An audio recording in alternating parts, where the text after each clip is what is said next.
The problem is that often we're not even aware that we're stressed. We can't see it. It's not tangible.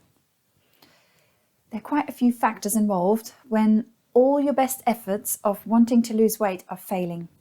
But in today's video, I'd like to talk to you about the connection between stress and the struggle of losing weight or weight gain even. And I'll give you some great questions you can ask yourself in the end. My name is Sabine. I'm a nutritionist and health coach, and I specialize in thyroid health. I help women over 30 improve their energy, their sleep, their mood, and overall I help them to get their zing back. A lot of women I've been speaking with who want to lose weight tend to think about how else they can reduce the calories they consume. A lot of the times, other factors other than food don't really cross their mind.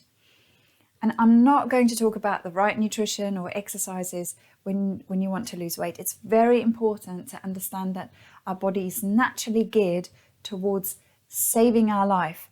And physiologically speaking, there is no chance for the body to reduce body fat as long as we're exposed to permanent stress, even if you have the perfect diet and exercise regime.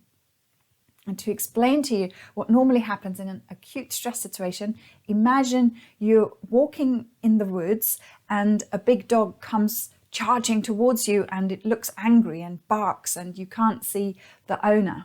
Your body produces adrenaline and cortisol to increase your heart rate and your blood pressure, to raise your blood sugar levels so that your brain and your muscles have more fuel, and to activate your immune system in case you get injured.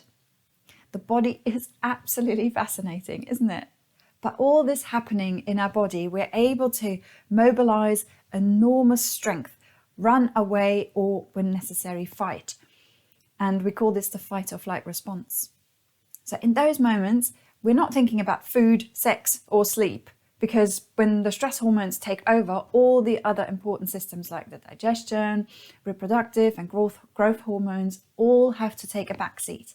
And normally, when the stressful situation is over, like the owner called the dog over in our situation, for example, everything regulates again in the body.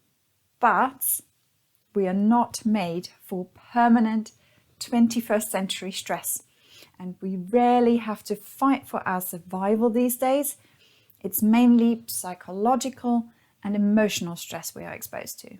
And please note that even thoughts and feelings, negative self-talk, worrying, imagined stress, unhelpful beliefs, like I can't lose weight, everyone in my family is overweight, I'm not disciplined enough, I'm not good enough, all those thoughts cause your body to produce stress hormones.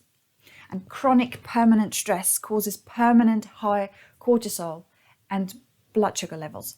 And your body is designed to reduce the blood sugar as quickly as possible, so has to store it safely away as fat.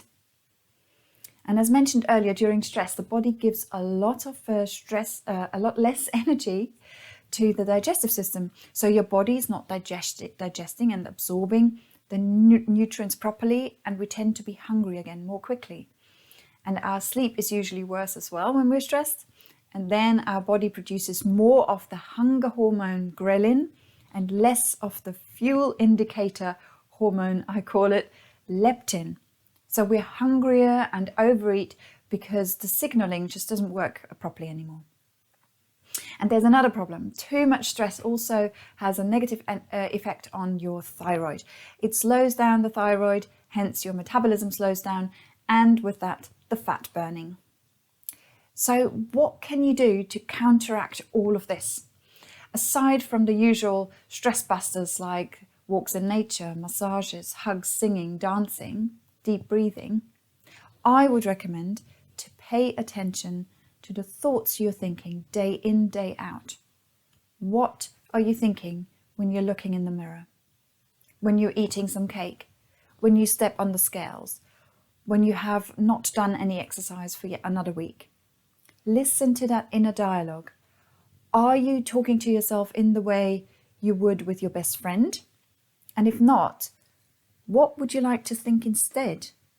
Write it down. What expectations do you have of yourself? What or who is overstraining you? And what small step can you take to make it a bit easier for yourself? What tiny change would make your life easier? And I'm going through all of this and much more in my 3 months program with my clients. And if you want to find out more, book a free 30-minute breakthrough call with me, and I'm looking forward to speaking with you. Until then, take good care of yourselves. Bye bye.